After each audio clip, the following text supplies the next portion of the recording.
GeopByte. Let's take the another important problem. It is asking like this.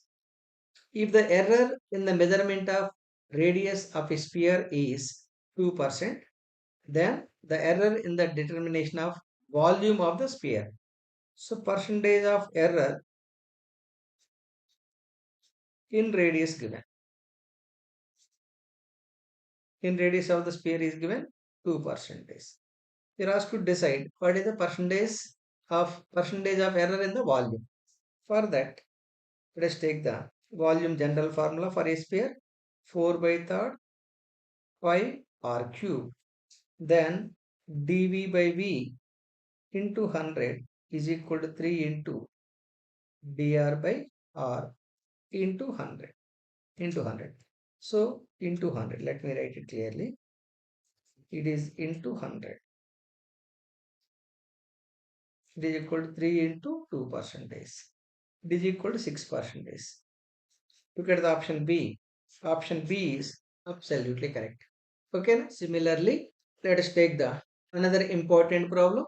Okay. Look at the screen. It is asking like this. Three forces acting on a body are shown in the figure. To have the resultant force only along the y direction, the magnitude of the minimum additional force needed. Look at the three force diagram. So to have the resultant force only in the y direction, the net resultant force along the x direction must be equal to 0. Then only you can place the resultant force along the y direction. Okay. So with that information, let us discuss the concept of what component of forces. It is like this. Let us say this is the reference plane. With respect to that reference plane, a force may be acting at an angle theta with respect to horizontal. Then it is developing two component of forces. This is the horizontal component of force F cos theta and vertical component of force F sin theta. Dear students, remember horizontal component of force is always along the reference line.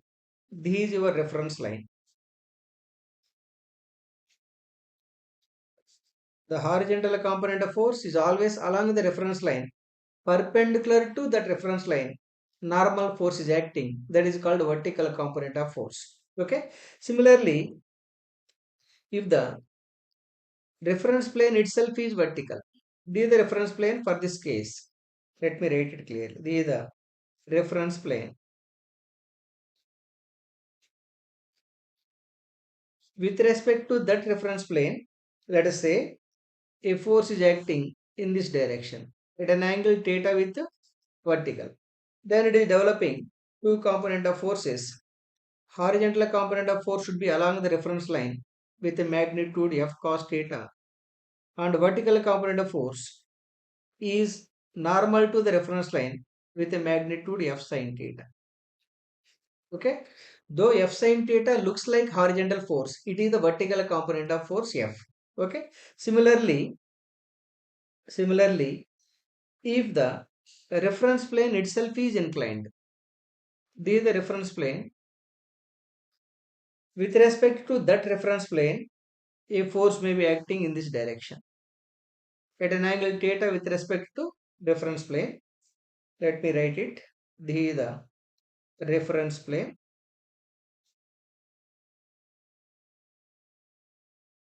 With respect to that reference plane, force F is acting at an angle theta.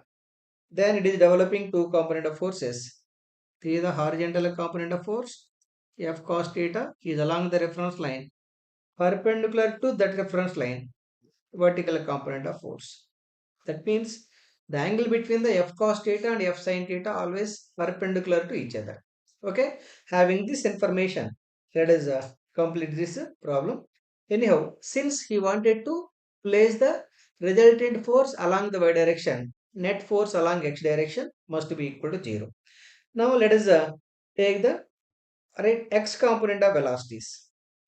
x component of forces. This one, right, is developing the x component of force in this direction with a magnitude 1 cos 60 degrees.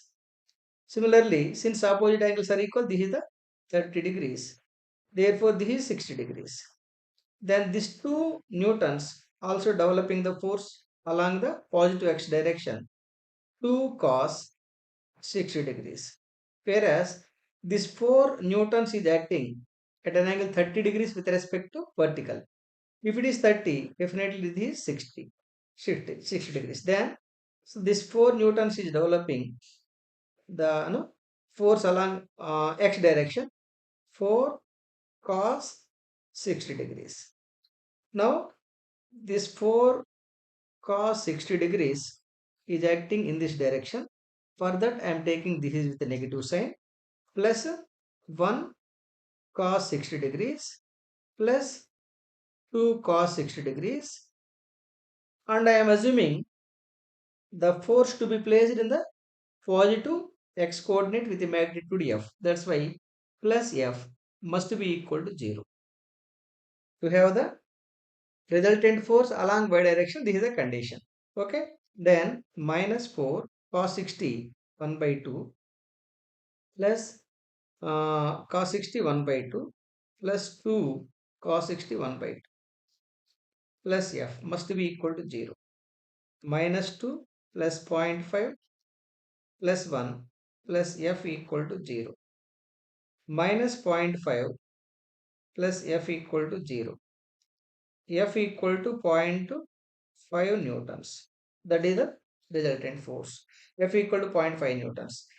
For example, if this F value is negative, our representation is wrong, then F may be in the negative x direction. If F is negative value.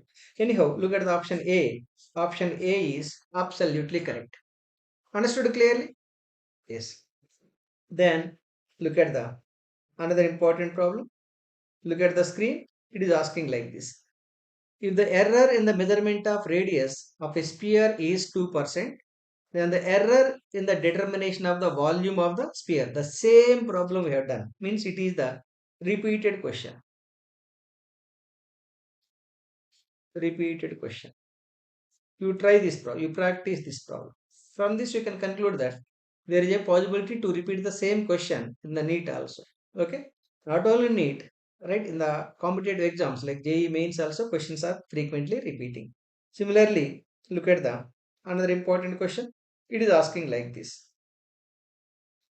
A particle starting from the origin 0 comma 0, I am assuming this is x1 y1, moves in a straight line in the xy plane.